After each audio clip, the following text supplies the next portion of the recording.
Hi guys, a very warm welcome. This is Surbhi Bhatia and I welcome you all to the YT channel of Legal Edge. I hope all of you are doing well और पढ़ाई अच्छी चल रही है, preparation अच्छी चल रही है. So I bring to you in this session another miscellaneous law, family law perhaps, जो थोड़ा सा इस साल important है seeing कि इतने सारे मेंटेनेंस एलिमनी के अराउंड कंट्रोवर्सीज हुई, ठीक है. एंड बहुत से पैसेजेस आए जिसमें students were confident but at the same time कुछ छोटे छोटे पॉइंटर्स की वजह से वो कंफ्यूज हो रहे थे, परेशान हो रहे थे. एंड स्पेशली मुस्लिम लॉ के कुछ एक दो टर्म्स जहां पर आप परेशान हो रहे थे. तो in this particular session we are bringing to you the basic terminology of Hindu law and Muslim law, right? We are going to cover basics of Hindu law, basics of Muslim law, and certain terminology जो या तो Hindu Succession Act या फिर Hindu Marriage Act से connected है. Okay, if I talk and start with the very basic point of Hindu Succession Act, Hindu Marriage Act, Hindu Adoption Act, Hindu Minority and Guardianship Act, सबसे पहले it is told कि who is a Hindu, because किसी भी law में सबसे पहले ये बताया जाता है कि वो लॉ किन लोगों पर लागू होगा, किन लोगों को गवर्न करेगा. तो section 2 of Hindu marriage act tells who is a Hindu. Okay, and पहले भी हमने सीएलके में एक पॉइंट डिस्कस किया है रिगार्डिंग 2 clause 2, अगर आपको याद हो, दैट वाज रिलेटेड टू कि schedule caste, sorry, schedule tribes पर हिंदू लॉ नहीं लगते. तो how do we deduce that is this particular language of section 2. अब सबसे बड़ी दिक्कत मॉक में ये आती है कई बार कि हमें पता होता है कि एग्जैक्टली प्रोविजन क्या है, हमें उसका इंटरप्रिटेशन याद है, पर हम वो लैंग्वेज को डिकोड नहीं कर पाते. तो ये पॉइंट समझते हैं. तो Hindu is any person who practices Hinduism in any of its manifestations. Manifestations मतलब कि बहुत से ऐसे different segments हैं. For example, there are Lingayats, there are Virashivas, certain people who worship Vishnu Bhagwan as the topmost priority, certain who believe कि उनके जो ईष्ट है वो भगवान शिव है. तो यहाँ पर नो मैटर वर्ड, आप किसी भी फॉर्म में, किसी भी तरीके से अगर हिंदुइज्म फॉलो कर रहे हैं, आप किसी को भी अपना ईस्ट, अपना मेन गॉड मान रहे हैं, ultimately the Hindu law will consider them as a Hindu. Second, any person जो बुद्धिज्म, जैनिज्म या सिखिज्म प्रैक्टिस करता है एज अ रिलीजन, उन्हें भी हिंदू लॉ हिंदू मानता है, right? Any person who is a Buddhist, Jain और सिखिज्म, उनको भी कहीं ना कहीं हिंदुइज्म के एम्बिट में रखा जाता है. This sometime confuses if there is a question, but this is what the law is. Then any person who is born to Hindu parents, मतलब दोनों पेरेंट्स अगर हिंदू है, now when the child is born वो भी हिंदू माना जाएगा. या फिर वन हिंदू पेरेंट, मतलब एक हिंदू पेरेंट है और एक किसी और रिलीजन के पेरेंट है, इन दैट पर्टिकुलर सिनेरियो उसकी ब्रिंगिंग अप कैसी हुई है. If the child is brought up as a Hindu तो उसे हिंदू माना जाएगा, and if the child is brought up as from another religion, उसे किसी और रिलीजन का माना जाएगा. तो यहाँ पर ऑलवेज रिमेंबर कि हिंदुइज्म जब हम चेक करते हैं, हिंदू रिलीजन का एस्पेक्ट जब हम चेक करते हैं चाइल्ड पे, तो it is not always the religion of the father जो वो बच्चा अडेप्ट करेगा. It is always about the bringing up of the child, कि किस तरीके की ब्रिंगिंग अप हुई है, इररिस्पेक्टिव ऑफ की religion of mother and father exactly क्या है. Moving on, converted to Hinduism, तो anyone who was a Christian or a Jew or a Muslim पहले, but now this person has converted to Hinduism, will be considered as a Hindu. Any person who has reconverted means the person was a Hindu, the person converted into any other religion and now is back to being Hindu. तो ऐसा नहीं है that just once you cease to be Hindu, आप नहीं है अब हिंदू तो आपको हिंदू कंसिडर नहीं किया जाएगा. That is absolutely not the case. You can still be considered Hindu if you reconvert to the religion. And there is one provision कि किसको हिंदू नहीं माना जाएगा. This is also given in section 2, that is any person who is not Muslim, not Christian, Parsi और ज्यू. मतलब any person जो मुस्लिम है, क्रिश्चियन है, पारसी है और ज्यू है, वो हिंदू नहीं होगा. हमने नॉट मुस्लिम वाला एस्पेक्ट क्यों लगाया? बिकॉज बहुत से ऐसे लोग होते हैं हु आर एथीस्ट, वो किसी भगवान में बिलीव नहीं कर रहे हैं, right? They don't believe in God at all. तो उन्हें भी बाय लॉ हिंदू लॉ के अंडर रखा जाता है. तो एनी पर्सन जो मुस्लिम, क्रिश्चियन, पारसी या ज्यू नहीं है वो ऑटोमेटिकली कौन से लॉ से गवर्न होगा? हिंदू लॉ से गवर्न होगा। अब इसी का ही एक प्रोविजन आता है, ये तो हो गया हमारा सेक्शन 2। इसी का ही एक प्रोविजन आता है सेक्शन 2 क्लॉज 2, जिसमें ये आता है कि शेड्यूल्ड ट्राइब्स जो है वो हिंदूज हिंदू लॉ के अंडर नहीं आएंगे, even though they are Hindus, but वो हिंदू लॉ के अंडर नहीं आएंगे एक्सेप्ट जब तक गवर्नमेंट का नोटिफिकेशन नहीं आ जाता। जैसे ही गवर्नमेंट का नोटिफिकेशन आ जाएगा दैट ये जो हमारा लॉ है ये शेड्यूल्ड ट्राइब्स पे भी अप्लाई होगा। अब ऐसा प्रोविजन क्यों डाला गया? Because scheduled tribes are believe to have their certain religions, sorry certain customs, certain practices. ऐसे उनके कस्टम्स एंड प्रैक्टिसेस को इंक्लूसिव फील करवाने के लिए शेड्यूल्ड ट्राइब्स पे ये लॉ इम्पोज नहीं किया जाता है। It is choice of the tribes, जैसे अभी हमने केस भी डिस्कस किया था नवंबर के सीएलके में।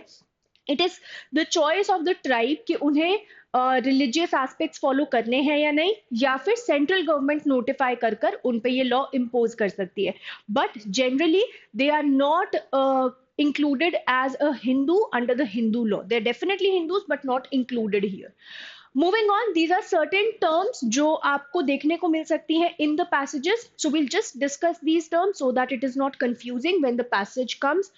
And very frankly, it's not that कि बहुत ज़्यादा confusing है, but उस वक्त time इतना कम होता है कि हमें quick comprehension चाहिए, right?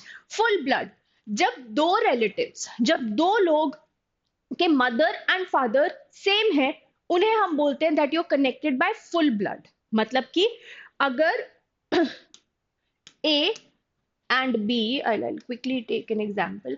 Supposedly, A and B are husband and wife, and they have two children, X and Y. तो ये X और Y full blood से connected है, as in इनके जो ascendants हैं वो same है। ठीक है। Then there is one word that is half blood. Half blood का मतलब होता है, suppose this is the wife and this is the husband. ठीक है। Okay. Uterine blood. Now, when the uterus is same, as in the mother is same, but the fathers are different for two people. For example, A, when she was married to B, she had two children, X and Y. And when she was married to M, she had Z as the child. तो X और Y तो full blood से connected है, मतलब इनके mother and father same है। But अगर मैं बात करूं Z और X की, तो ये कैसे कनेक्टेड है? ये यूट्राइन ब्लड से कनेक्टेड है, एज इन दोनों की मदर्स तो सेम है बट इनके फादर्स डिफरेंट है। और अगर फादर सेम हो और mothers different, for example now B also remarries और बी की शादी हो जाती है लेट्स से एस से, राइट? तो यहां पर इन दोनों का जो चाइल्ड हुआ टी, तो ये जो हमारा Y और T है या X और T है, ये कैसे कनेक्टेड है? हाफ ब्लड से। तो full blood means father and mother same है, uterine blood means mother same है बट फादर डिफरेंट है, एंड हाफ ब्लड मींस कि हमारे फादर सेम है और मदर डिफरेंट है। ठीक है। I hope this point is clear. You can remember this through uterine वाला जो पॉइंट है उससे आपको इजीली याद हो जाएगा। ठीक है। Now if I come to descendants, अब डिसेंडेंट्स और असेंडेंट्स में कई बार ये कंफ्यूजन होती है कि डिसेंडेंट्स कौन है, हमारे जो जूनियर्स हैं वो है या फिर हमारे जो एंसेस्टर्स हैं वो हैं। तो in the simplest terms ascendants होते हैं from whom you are born. In the simplest terms they are ancestors. ठीक है। और descendants होते हैं जो हमारे बच्चे हैं, हमारे भतीजे हैं, भतीजी है, ठीक है, वो हो गए हमारे descendants. So our जो हमारे बच्चे हैं वो हो जाएंगे descendants and our ancestors are going to be ascendants. Moving on, अगर हम हिंदू लॉ में मैरिज की बात करें तो मैरिज के लिए 5 स्पेसिफिकेशंस दी हुई हैं। 1, the person should not be in a bigamous marriage. Bigamy क्या होता है? बाइगमी होता है एक से ज्यादा शादी नहीं होनी चाहिए। ठीक है। तो बाइगमी नहीं होनी चाहिए, not more than 1 marriage. Okay. Then age का क्राइटेरिया है, right, and ultimately the person should not be of unsound mind. Unsound mind of such capacity कि वो पर्सन प्रोक्रिएट ही नहीं कर सकता है, the person can not have any children, इस तरीके की अनसाउंडनेस ऑफ माइंड में शादी नहीं हो सकती है। There are two other categories जो यहाँ पर होती है। One is prohibited degree of relationships में शादी नहीं हो सकती है, and second is sapinda relationship में शादी नहीं हो सकती है। बिकॉज ये तीन क्राइटेरियाज उतने ज्यादा प्रॉब्लमैटिक नहीं है डिड्यूस करने के लिए, तो we'll have a major discussion around these two points. Prohibited degrees of relationships ऐसे रिलेशनशिप्स होते हैं एक इंसान के जो उसके बहुत क्लोज रिलेटिव्स होते हैं। For example, a person can not marry the uncle, वो अपने अंकल से शादी नहीं कर सकते, नीस से शादी नहीं कर सकते, नेफ्यू से शादी नहीं कर सकते हैं, ब्रदर सिस्टर से शादी नहीं कर सकते हैं, ग्रैंड मदर ग्रैंड पेरेंट्स से शादी नहीं कर सकते हैं, मदर्स फादर से शादी नहीं कर सकते हैं। तो ये सब prohibited degrees of relationship and these are clearly specified in the Hindu law, right. तो प्रोहिबिटेड डिग्री ऑफ रिलेशनशिप्स जब भी आ जाए, मतलब ऐसे क्लोज रिलेशंस है जहां पर शादी करना प्रोहिबिटेड है। योर क्लोज रिलेटिव्स, राइट, बुआ चाचा चाची, ये सब हमारे क्या है, प्रोहिबिटेड डिग्री ऑफ रिलेशनशिप में आते हैं। Then there is one another category which is subend relationship. Subend relationship क्या होता है? Someone who is not as close a relative of me, but at the same time वो person किसी ना किसी तरीके से हमारे ancestor से connected है। अगर हम mother के through connect कर रहे हैं तो वो 3 generations के अंदर आता है। अगर हम अपने father के through वो check कर रहे हैं तो वो 5 generations के अंदर आता है। अगर कोई भी 2 लोग विद इन दिस 3 या 5 generations में आते हैं, then they can not marry. For example, A and B want to marry each other. Let's just take an example. ठीक है, A की जो मदर है, ठीक है, एंड फिर उनकी मदर, ओके, वो बी के फादर के बीज फादर से कनेक्टेड है। मतलब जस्ट एज अ एम्बिग्विटी, अब ये मत सोचना कि ये कैसे पॉसिबल है क्या, but just as an ambiguity, supposedly जो ए की एक और हाँ, ए की जो ग्रैंड मदर है वो कहीं ना कहीं ए के साथ 3rd जनरेशन तक कनेक्टेड है, राइट, एंड बी के थ्रू वो विद इन 5 जनरेशन कनेक्टेड है। तो ए और बी एक ही पिंड शेयर करते हैं। तो इन हिंदू धर्म ये माना जाता है कि आप लोगों ने शायद सुना भी हो अगर किसी ने, कि जब किसी की डेथ हो जाती है तो पिंड दान किया जाता है, राइट। तो the bodies are believe to have common ancestor, the bodies are believe to have same pinda, sapinda, ठीक है। तो यहाँ पर they are sharing the sapinda relationship, as a result of which A and B cannot marry each other, right? तो sapinda relationship में the only thing that you have to remember is कि अगर mother के थ्रू हम कैलकुलेशन करते हैं तो it should be with in the 3 generations, father के थ्रू कैलकुलेशन होता है तो it should be with in the 5 generations, okay. And बाकी जैसे आप अपना AR में वो ब्लड रिलेशंस बनाते हैं, that chart needs to be followed. There is very less probability that you would encounter sapinda relationship in a passage, very frankly.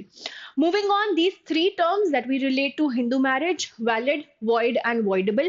Valid marriage when everything is good, when there were proper customs, सारी conditions follow हुई according to the law, ठीक है, age भी perfect थी, there is no bigamy, there is no prohibited degree of relationship, they were not in the subpend relationship, right, and also if the need requires there was saptpadi as well.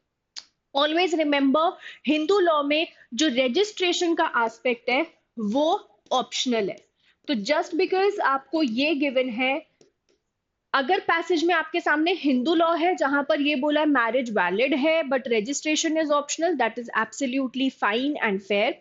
However अगर कोई आपके सामने judgement आ जाती है जहां पर ये बोल दिया कि registration is mandatory now and any valid marriage will not be considered, for example in UCC in Uttarakhand, then you will have to consider that point. तो generally as of today registration is optional, but if your passage suggests, please go accordingly. Void marriage, a marriage that does not exist from the beginning itself. For example, bigamous marriage, जो शादी दूसरी शादी will not be considered जब तक पहली शादी में divorce नहीं हुआ है। Then सपिंड relationship में अगर शादी होती है that is void marriage. Prohibited degree में अगर कोई शादी होती है that is again void marriage, ठीक है। वॉइडेबल मैरिज की अगर मैं बात करूं, मतलब it is choice of husband और वाइफ कि उन्हें वो शादी अ, किसी धोखे के बाद, फ्रॉड के बाद, किसी भी तरीके की अनसाउंडनेस के पॉइंट के बाद उन्हें वो शादी कंटिन्यू करनी है या नहीं करनी है। But this choice is not given at all times. कुछ ऐसे फैक्टर्स हैं जहां पर इस चॉइस के ग्राउंड्स हम देखते हैं। For example, supposedly the wife was pregnant at the time of the marriage और हस्बैंड को इसके बारे में नहीं पता था, then it is choice of the husband कि वो इस शादी को कंटिन्यू करना चाहते हैं और he wants to get the marriage void, declared to be void by the court। ठीक है। तो voidable में चॉइस है of couples on certain grounds कि उन्हें डिक्लेयर करवानी है void या नहीं करवानी, डिक्लेयर्ड void और कंटिन्यू, दैट इज void मैरिज। Okay, moving on. अब these are certain matrimonial remedies. Matrimonial remedies as in, अगर शादी में कोई भी दिक्कत हुई है, then what are the certain ways जो हस्बैंड एंड वाइफ को अवेलेबल है। अब डाइवोर्स के बारे में तो सबने सुना है। There is one point that अक्सर हमें कंफ्यूज करता है, that is restitution of conjugal rights, जिसे शॉर्ट में हम RCR बोल देते हैं। इसे बहुत नाम के अकॉर्डिंग समझते हैं, नाम के अकॉर्डिंग ही आपको कॉन्टेक्स्ट समझ आ जाएगा। कॉन्जुगल राइट्स मतलब ऐसे राइट्स जो कपल के शादी के थ्रू आते हैं। Conjugal means marriage, right. जहां पर हम शादी की बात करते हैं तो the couple definitely has a right to be in physical presence of each other. उनके बहुत से और राइट्स होते हैं, but at the same time they have certain rights related to conjugal aspects, as in having sexual intercourse with each other के aspects में भी उनके राइट्स होते हैं। ठीक है। रेस्टिट्यूशन का मतलब होता है रीस्टोर, मतलब दैट इज रीस्टोर। तो रिस्टोरेशन ऑफ कॉन्जुगल राइट्स हमारी एक मैट्रिमोनियल रेमेडी है। When a couple can, when a spouse can go to the court और वो बोल सकता है कि मुझे रेस्टिट्यूशन ऑफ कॉन्जुगल राइट्स चाहिए। तो बेसिकली यहाँ पर द कंसर्न इज कि सपोजिटली एक स्पाउस दूसरे स्पाउस की कंपनी छोड़ के जा चुका है, मतलब वो घर छोड़ के चला गया है या फिर वो वापस नहीं आ रहा है और उसके पास उस चीज के लिए कोई रीजन नहीं है, right. All of this is without any reason. तब वो जो पार्टनर हमारा पीछे रह गया है, वो पार्टनर जिसे छोड़ के चला गया है, उसका पार्टनर, वो कोर्ट में जाकर और रेस्टिट्यूशन ऑफ कॉन्जुगल राइट्स की रेमेडी ले सकता है, राइट। तो पिटिशनर का स्पाउस जो है, मतलब पिटिशनर मतलब जो कोर्ट में पिटिशन फाइल कर रहा है, जो कोर्ट गया है, उसका जो स्पाउस है उसने विड्रॉ कर लिया है उसकी सोसाइटी से। सोसाइटी से मतलब वो उसे छोड़ के चला गया है, अब वो उसके कांटेक्ट में नहीं रहना चाहता है। Very important thing is without reasonable cause. मान लो कोई एक इंसान 1 साल के लिए लंदन में MA करने गया है, तो ऑब्वियसली उसके पास रीजन है ना। क्या यहाँ पर पीछे बैठ के हस्बैंड या wife restitution of conjugal rights की रेमेडी ले सकते हैं? नहीं। यहाँ पर सपोजली हस्बैंड वाइफ को बहुत मारता है एंड अब वाइफ छोड़ के चली गई है, क्या हस्बैंड कोर्ट में जाके RCR की रिक्वेस्ट कर सकता है? बिल्कुल भी नहीं। क्यों? क्योंकि उसके पास रीजन था छोड़ के जाने का। तो RCR, restitution of conjugal rights, एक पर्सन को तभी मिलते हैं जब उसका पार्टनर उसे बिना किसी रीजन से छोड़ के गया है और कोई भी प्रॉपर रीजन नहीं है जिसकी वजह से कोर्ट मना कर सके उसे ये रेमेडी देने से। कई बार बहुत से ऐसे फैक्टर्स होते हैं जहां पर लीगल एस्पेक्ट्स हैं, as I just told you कि वो उसके अगेंस्ट क्रुएल्टी कर रहा है, वो उससे दहेज मांग रहा है, राइट। तो आपके पास रीजन है, लीगल रीजन है कि why you should not send the wife back to the husband. तो यहां पर या तो वो बिना किसी रीजन के गया है, ठीक है, देन कोर्ट के पास कोई और यहाँ पर रीजन नहीं है कि वो इस चीज को डिनाई करे, and also burden of proof, ये सारी बातें प्रूफ कौन करेगा? पिटिशनर करेगा। मतलब जिसको छोड़ के जाया गया है वो करेगा। यहाँ पर जो छोड़ के गया है, सपोजिटली अगर ए और बी नहीं, हस्बैंड और वाइफ के कॉन्टेक्स्ट में करते हैं, वो आपको इजीली समझ आएगा। सपोजिटली हस्बैंड एंड वाइफ है, वाइफ अपने पेरेंट्स के पास चली जाती है, ठीक है, she does not tell the husband कि मैं कहाँ जा रही हूँ, क्यों जा रही हूँ, वो बस चली जाती है, राइट। तो यहाँ पर कौन केस फाइल करेगा RCR का? Husband will go to the court, ठीक है। देन हस्बैंड को ये सारी बातें प्रूव करनी पड़ेंगी कि मेरी जो वाइफ है वो बिना किसी रीजन के चली गई है, मेरी कोई गलती नहीं थी, तो पूरा का पूरा बर्डन ऑफ प्रूफ किस पर आएगा? जो पर्सन कोर्ट जा रहा है ये कहने के लिए कि I want my conjugal rights to be restored. तो आरसीआर की डिक्री मीन्स जहां पर एक स्पाउस दूसरे स्पाउस को छोड़ के चला गया है, एंड नाउ जो पीछे रह गया है, ही वॉन्ट्स और शी वॉन्ट्स कि उसका जो रिश्ता है वो रिस्टोर हो जाए, right? Then we have judicial separation. Judicial separation कहीं ना कहीं डाइवोर्स से एक स्टेप पहले होता है। तो जुडिशियल सेपरेशन होता है जहां पर द कोर्ट सेज कि ठीक है, एक बार तुम अलग रह के देख लो, राइट? यहाँ पर प्रॉपरली आपकी शादी को खत्म नहीं किया जा रहा। Divorce means it's the end of the marriage, now the couple is no longer married to each other, considered married to each other, ठीक है? एक्स हस्बैंड एक्स वाइफ वाला स्टेटस हो जाता है। जुडिशियल सेपरेशन इज जहां पर कुछ grounds पे the court says that okay you can live separate from each other, that is judicial separation. The couple is still husband and wife, yet they can stay together. If after 1 year the couple still realizes that we're better off staying अलग, तो at the same time वो divorce के लिए भी file कर सकते हैं। Then there is divorce. Divorce husband and wife के पास कुछ ग्राउंड्स होते हैं, दोनों कोर्ट में जाके फाइल कर सकते हैं। कुछ ऐसे ग्राउंड्स होते हैं जहां पर सिर्फ और सिर्फ वाइफ जाकर केस फाइल कर सकती है, ठीक है? तो यहाँ पर जो सेक्शन 13 है हिंदू मैरिज एक्ट का, वो काफी सारे ग्राउंड्स देता है, लाइक डिजर्शन कि वो छोड़ के चले गए हैं, लाइक क्रुएल्टी की किसी भी तरीके के मेंटल या फिजिकल क्रुएल्टी हो रही है, या फिर स्पाउस कन्वर्ट हो गए किसी और रिलीजन में। इन सारे एस्पेक्ट्स पर डेफिनेटली यहाँ पर डाइवोर्स फाइल किया जा सकता है। Then divorce by mutual consent. Divorce में दोनों में से कोई एक पार्टी जा रही है, या तो हस्बैंड जा रहा है या वाइफ जा रहा है। पर डाइवोर्स बाय म्यूचुअल कंसेंट में हस्बैंड और वाइफ दोनों कोर्ट जाते हैं और कोर्ट से रिक्वेस्ट करते हैं डाइवोर्स के लिए। कोर्ट यहाँ पर फर्स्ट हियरिंग करेगा, फर्स्ट हियरिंग में हस्बैंड वाइफ दोनों की बात सुनेगा। देन वो एक कूलिंग पीरियड देगा,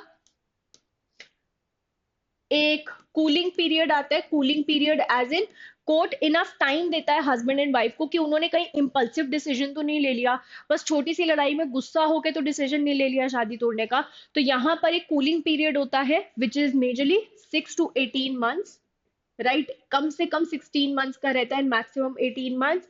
एंड उसके बाद एक सेकेंड हियरिंग होती है। Then there is second hearing, और इस सेकेंड हियरिंग में the divorce can be granted. तो divorce by mutual consent means दोनों आपसी रजामंदी से एक साथ कोर्ट में जा रहे हैं। Divorce by irretrievable breakdown of marriage, ये हमने फिलहाल आसपास के मॉक्स में बहुत बहुत ज्यादा देखा था, and I saw lot of students getting confused in it. Irretrievable breakdown means शादी में कुछ नहीं बचा है, there is nothing left in this marriage to stay together, that is irretrievable breakdown.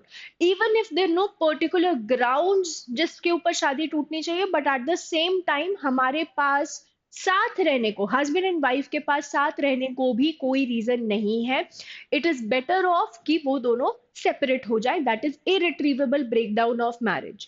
अब यहां पर एक बात ध्यान से समझो कि जो हमारा हिंदू मैरिज एक्ट है उसमें ये ग्राउंड नहीं है। हिंदू मैरिज अभी भी इरिट्रीवेबल ब्रेकडाउन ऑफ मैरिज को एक ग्राउंड नहीं समझता डाइवोर्स ग्रांट करने के लिए। उसमें हमारे पास बेसिकली 2 से 3 तरीके हैं। पहला, जहां पर फॉल्ट थ्योरी है, मतलब कि हस्बैंड या वाइफ किसी की गलती है और जिसकी गलती है उसका पार्टनर कोर्ट में जाके उस गलती के ग्राउंड पर डाइवोर्स मांग रहा है। दूसरा होता है जहां पर म्यूचुअल कंसेंट से डाइवोर्स मांगा जा रहा है। तीसरा होता है जहां पर इट इज क्लियर कि हाँ भाई जुडिशियल सेपरेशन 1 साल का हो चुका है, इन्हें फिर भी साथ में नहीं रहना, and now the person can go to the court and ask for the divorce. That is ये मेजर ग्राउंड्स रहते हैं। इरिट्रीवेबल ब्रेकडाउन ऑफ मैरिज को सुप्रीम कोर्ट ने रिकॉग्नाइज किया है। Always remember, Hindu marriage act में नहीं है, सुप्रीम कोर्ट ने अपने केस में रिकॉग्नाइज किया था थ्रू आर्टिकल 142। अभी जो हमारा फॉरेन कोर्ट्स वाला जजमेंट आया था कि ऑस्ट्रेलिया के कोर्ट ने इरिट्रीवेबल ब्रेकडाउन पे गुजरात के कपल का डाइवोर्स करवा दिया।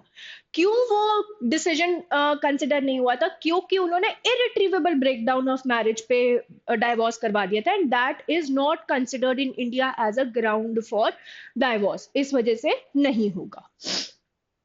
We've already discussed RCR. Okay, तो हिंदू मैरिज एक्ट के कॉन्टेक्स्ट में यही बेसिक एस्पेक्ट्स है।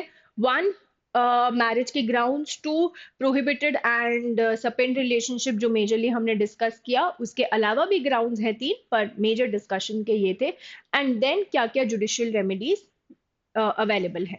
नाउ सक्सेशन की अगर हम बात करें तो these are certain terms that we are suppose to know. One is intestate. Intestate का मतलब होता है वो इंसान जो अपनी विल बनाए बिना मर गया है, उसकी डेथ हो गई है, तो किस तरीके से उसकी प्रॉपर्टी को डिवॉल्व किया जाएगा, किस तरीके से उसकी प्रॉपर्टी आगे उसके एयर्स के पास जाएगी। तो एयर इज कोई भी मेल या फीमेल जो प्रॉपर्टी को सक्सीड करेगा। इन द सिंपलेस्ट टर्म्स वारिस जो होते हैं दैट आर एयर्स। ठीक है, मेल फीमेल दोनों हो सकते हैं। तो इंटरस्टेटस ऑलवेज रिमेंबर उसकी कोई विल नहीं थी। अब एग्नेट्स या कॉग्नेट्स, कई बार पैसेज में ये आ जाता है they are connected as agnates, they connected as cognates. क्या मतलब होता है, सिर्फ हमें ये याद रखना है एग्नेट्स मतलब कि दो ऐसे रिलेटिव्स जो मेल्स के थ्रू कनेक्टेड है, चाहे वो ब्लड से कनेक्टेड है चाहे वो अडॉप्शन से कनेक्टेड है। For example A son is B, तो ए और बी क्या है, एग्नेट्स है। एज ग्रैंडसन इज एम, तो ए और एम क्या है, एग्नेट्स है। B and D both are males and they are cousins. तो इन एक एग्जाम्पल ए और बी, ठीक है, ए के फादर है एम, बी के फादर है एन, ठीक है, और एम और एन ब्रदर्स हैं। तो ए और बी एग्नेट्स हुए, क्यों, क्योंकि ये मेल्स के थ्रू कनेक्टेड है। ए के फादर एम के भाई एन का बेटा बी, पूरा का पूरा मेल यहाँ पर कनेक्शंस आ रहे हैं, तो उन्हें क्या बोला जाता है, एग्नेट्स बोला जाता है। और जहां भी इंटरवेंशन ऑफ फीमेल्स आ जाता है उन्हें हम बोलते हैं कॉग्नेट्स।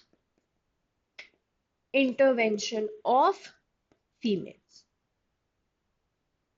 फॉर एग्जाम्पल एम और N, M is the brother and N is the sister. तो यहां पर ए और बी अब क्या हो गए, ये हो गए कॉग्नेट्स।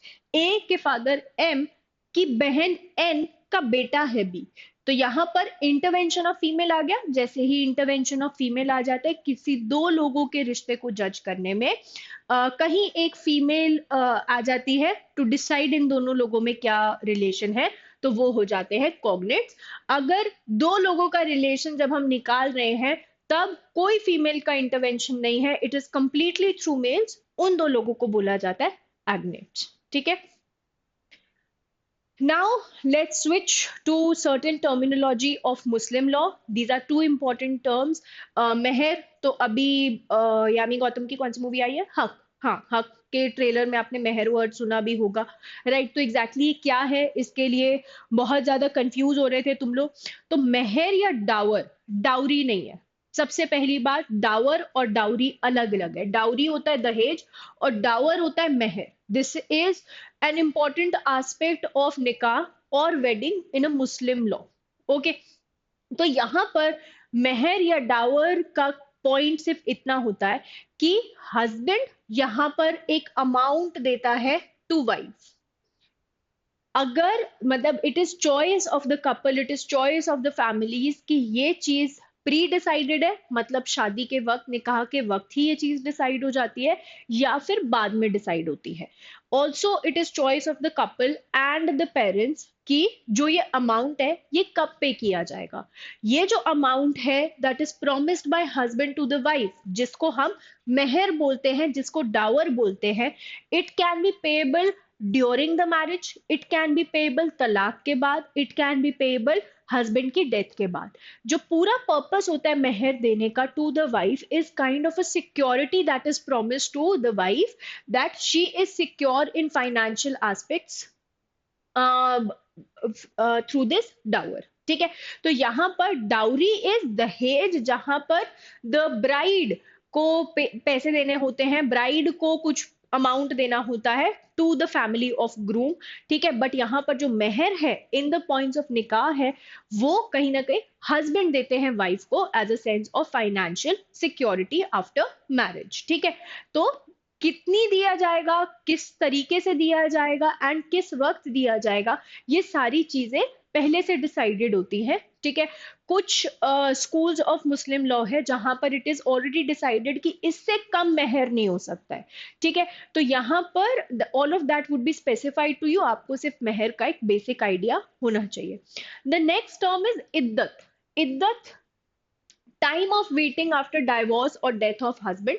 तो इद्दत एक ऐसा पीरियड है जो वाइफ ऑब्जर्व करती है या तो तलाक के बाद या फिर जब हस्बैंड की डेथ हो जाती है। पर्पस इस टाइम को ऑब्जर्व करने का ये है that in this particular period the women, जो भी या तो वो डाइवोर्सी है या फिर जिनके हस्बैंड की डेथ हो गया है, she is not suppose to have any sexual intercourse, ताकि जो पेटर्निटी है ऑफ द चाइल्ड वो किसी भी तरीके से कंफ्यूजिंग ना हो। तो इद्दत के वक्त पे, इद्दत के पीरियड में, be it after the divorce, be it after the death of husband, the women does not have to involve herself into any kinds of sexual intercourse, ठीक है।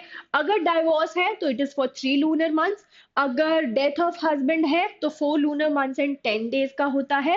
And if the women is pregnant then up till the birth of child she has to refrain herself from any sexual contact, ताकि किसी भी तरीके से जो paternity के questions हैं वो इम्पैक्ट ना हो। तो these are two basic terms जो मुस्लिम लॉ का अगर पैसेज आए can be important.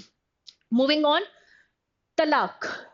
If I talk about तलाक, तो हम सब ने एक कॉन्सेप्ट डेफिनेटली पढ़ा है एंड दैट इज तलाक बिद्दत, ट्रिपल तलाक। ट्रिपल तलाक एज इन एक ऐसे तरीके का तलाक जहां पर जो हस्बैंड है वो 3 बार तलाक प्रोनाउंस करते हैं एंड उसी वक्त पर तलाक हो जाता है। तो तलाक बिद्दत बोला जाता है उसे। तलाक बिद्दत कंप्लीटली अनकॉन्स्टिट्यूशनल डिक्लेयर कर दिया गया है। हस्बैंड के पास मेजरली हक होता है यहाँ पर तलाक हसन, हसन और बिद्दत का। तो तलाक हसन में ये होता है कि हर 3 महीने तक जो पीरियड होता है वहां पर उन्हें तलाक वर्ड को प्रोनाउंस करना होगा, राइट। तो once he pronounces the word तलाक, उसके बाद एक ल्यूनर पीरियड जब कंप्लीट होगा, 30 days का साइकिल कंप्लीट होगा, when the wife is not menstruating, उसके पीरियड्स नहीं है, उस वक्त पे सेकेंड टाइम तलाक, थर्ड टाइम पे तलाक एंड देन फाइनली तलाक कंसिडर हो जाता है। तलाक ए हसन, अहसन भी इसी तरीके का होता है। तलाक बिद्दत होता है जहां पर एक साथ 3 बार तलाक प्रोनाउंस किया एंड वहां पर तलाक then and there on the spot हो जाता है, जिसे अनकॉन्स्टिट्यूशनल डिक्लेयर किया था। कौन से केस से किया था, इंपॉर्टेंट है, Shayara Bano versus union of India. Okay, then mutual consent. यहां पर इंडिविजुअली सिर्फ वाइफ के पास, अनलाइक हिंदू लॉ, कोई भी ग्राउंड नहीं है to claim divorce, but mutual consent से डेफिनेटली डाइवोर्स हो सकता है, विच इज खुला एंड मुबरत। तो यहाँ पर the wife somewhat signifies that she does not want to stay and at the same time husband भी यहाँ पर तलाक वर्ड का यूसेज करते हैं, तो ऑन दोज ग्राउंड्स हो सकते हैं डाइवोर्स। देन जब ये पूरा एस्पेक्ट हुआ था, there is dissolution of Muslim marriage act 1939। तो इसमें भी कुछ 7 to 8 ग्राउंड्स हैं जहां पर the wife can claim divorce और the through different grounds. Such grounds could be कि हस्बैंड 2 या 2 से ज्यादा साल से चले गए हैं, ठीक है, या फिर वो कन्विक्टेड हैं एक ऐसे ऑफेंस के जिसमें उन्हें 4 साल से ज्यादा की सजा मिली है, और this person now has the fifth wife, और may be this person has 4 wives पर वो इक्वली ट्रीट नहीं कर रहे हैं। तो ऐसे कुछ 7 से 8 ग्राउंड्स दिए हुए हैं जहां पर वाइफ कैन आस्क फॉर तलाक। तो स्टैट्यूटरी प्रोविजंस के कॉन्टेक्स्ट में सिर्फ डिसोल्यूशन ऑफ मुस्लिम मैरिज 1939 है। वेयर एज अगर हम कस्टमरी एस्पेक्ट्स में बात करें तो तलाक हसन एंड हसन आर स्टिल प्रेवलेंट। अभी रिसेंटली तलाक हसन पे भी कंट्रोवर्सी हुई थी दैट यहाँ पर हक सिर्फ और सिर्फ हस्बैंड के पास है टू क्लेम द डाइवोर्स, और इसलिए आर्टिकल 14 को वायलेट कर रहा है, but no such comments have been made by supreme court as yet, right. And mutual consent से अगर डिवोर्स लिया जाता है तो वहां पर खुला एंड मुबरत का आता है। I am not explaining these terms very much in detail, आपको बस इन टर्मिनोलॉजी का एक आइडिया होना चाहिए कि अच्छा ऐसा कुछ है, because at this point of time there is a lot to revise for you guys, right? And there is very less probability to have such things in the passage, isliye we will not go into these details unnecessarily. All right, so that was all about this session on family law, jahan pe we learned the basic terms of Hindu law and family law, ताकि आप लोग अगर by chance भी passage आ जाता है तो घबराए नहीं, and you are able to solve it. All right, take care guys, keep practicing, and bye bye.